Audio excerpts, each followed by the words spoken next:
Lewis Hamilton, Daniel Ricciardo reveals shock at Mercedes meetings. Ricciardo decided to bring an end to his 11-year stay with Red Bull to link up with Renault for the 2019 campaign. The deal to leave arguably the third-best team in Formula One for a mid-table outfit has drawn more questions than answers. But the Australian has now revealed that he came close to joining world champion Lewis Hamilton at Mercedes.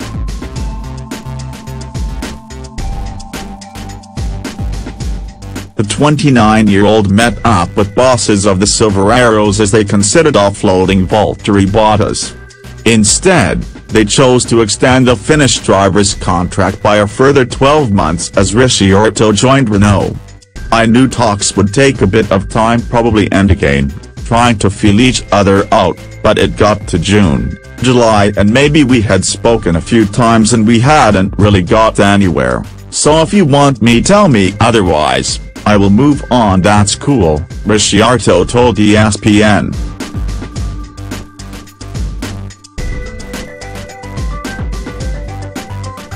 I guess it gets to the point like that with everyone where you want a black or white answer and that's it. I guess the games can wear a little thin. I don't even know if it's games, but circling around the edges, it's like just go straight in. But these are all things I will learn, and I am sure there will be another time in my career where I will need to go through this process again. I am sure there's things I will do differently.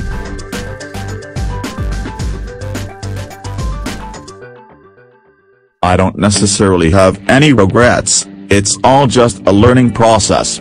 Look, part of it was fun for sure, and part of it was exciting having these little meetings. I guess it was all new to me. I guess just hearing them out and before a meeting, maybe like oh, what's going to get talked about and how deep is it going to go? The process and all that was exciting for sure.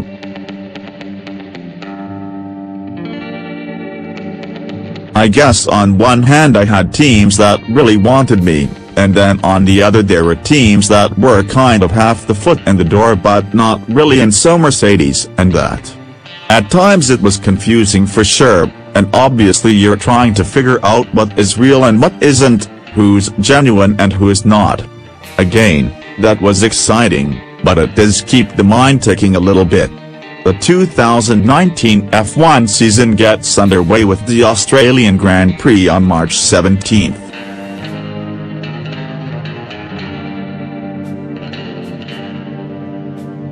Next news: Wolff and Brawn pay tribute to Schumacher. Two of Formula One's big bosses have spoken of the high regard they hold Michael Schumacher for his contributions to the sport.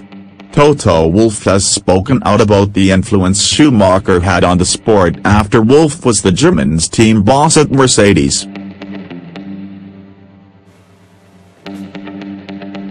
Michael is one of the founding fathers of the success we have had in the last 5 years, said Wolff. There is no other driver like him, and his vast experience contributed tremendously in the development of our team.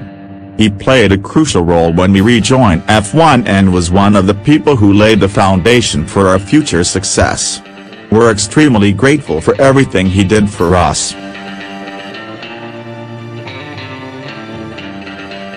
Today, we all tip our hats to you. Happy birthday, Michael, added the Mercedes principal. Schumacher spent 3 seasons at Mercedes between 2010 and 2012 after an illustrious career at Ferrari alongside technical director Ross Brawn, who also spoke highly of the German on the Beyond the Grid podcast.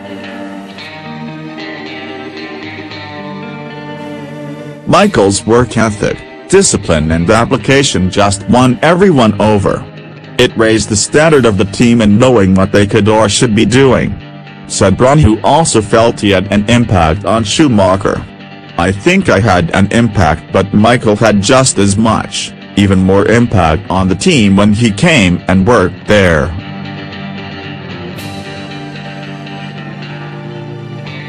Next news: Kubica's performance will only be as good as the Williams 2019 car. Robert Kubica has admitted his comeback will only be defined by how much Williams have managed to improve their car for next season. Williams had a terrible season in 2018, finishing rock bottom with just 8 points, with by far the worst car on the grid.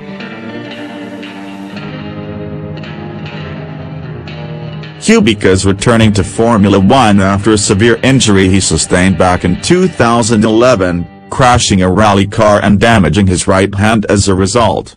The 34-year-old is making one of the most sensational comebacks the sport has ever seen, but he believes his performance for next season will depend on what the engineers can do with the machine they produce.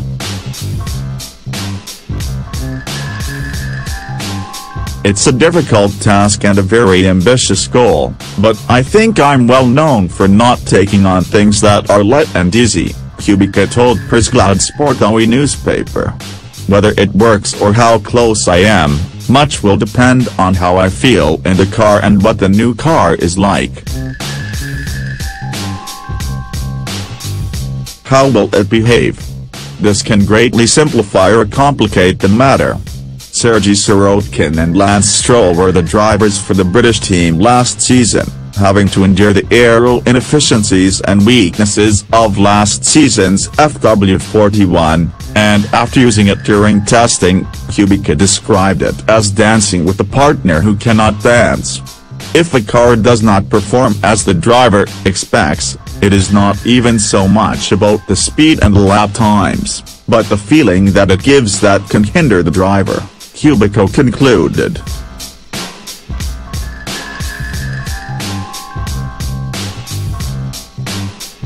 Next news: Räikkönen excited about pure racing. Kimi Räikkönen has admitted that he is looking forward to pure racing following his switch from Ferrari to Sauber. The Finn moved to Sauber, taking Charles Leclerc's place, who went in the other direction, teaming up with Sebastian Vettel at Ferrari. Despite the step down, Räikkönen is still optimistic about racing in 2019.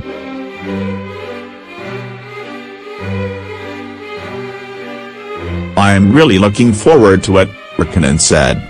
"It's going to be different in many ways, but the aim will still be the same. It's more pure racing than the other stuff there. Hopefully it will turn out to be good for both of us, that's the aim," added the Finn.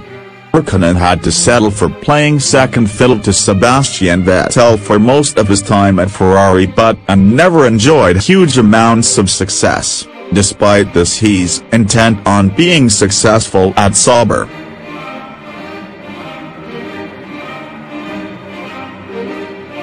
"I have a good feeling about it, and that's why I accepted to go back there." Despite the clear sense of optimism, Räikkönen didn't want to set targets too soon. "I haven't really thought about it, we'll see once we start driving the new cars," he explained. "We'll see where we are and we'll go purely by feeling, and we go from there."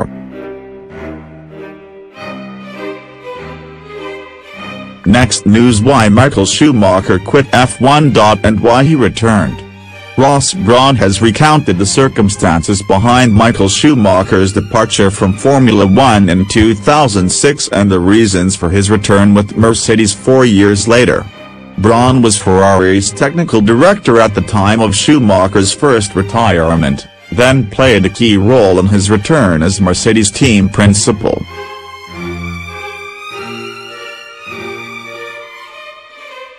Brawn was the technical mastermind behind almost all of Schumacher's 91 Grand Prix victories, one with Benetton and Ferrari, while the duo formed part of the Scuderia outfit that dominated F1 in the early 2000s.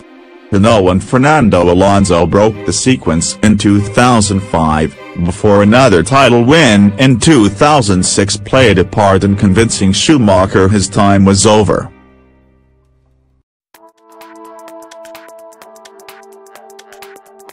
In 2006 we almost won the championship again, so I was pretty pleased with where the team was, Brawn told F1's Beyond the Grid podcast.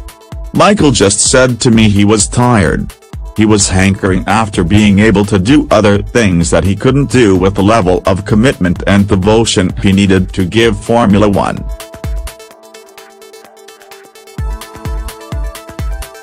He knew the levels of commitment that he would want to give to the project, and he just decided he didn't want to make that commitment anymore. He was tired and he wanted to have some time to himself. That was as much of an explanation as he gave me for stopping. Schumacher tested for Ferrari in 2009 as he attempted a comeback in the aftermath of Felipe Massa suffering head injuries at the Hungarian GP, and Braun admitted it helped inspire his eventual Mercedes move. Because of Felipe's accident, Michael tried to get back in the car, and that kind of alerted me to the fact that he was starting to get withdrawal symptoms. He'd had his bike accident and he'd hurt his neck quite badly, much more than people probably appreciated, as he kept it quite quiet. He eventually had to admit he couldn't drive the car when they tried to get him in the Ferrari. His neck was just giving him too much grief. But it showed to me that he was keen. He certainly wasn't crossing it off. When, quite frankly, we were caught off balance by Jenson Button deciding to leave, I rang him up and said, "Do you fancy a beer?" And he said, "I know what you want to ask, let's have one." Mercedes were very keen to have him in the car, of course. So then it was just a question of working out a deal that everybody could live with. It came together fairly quickly.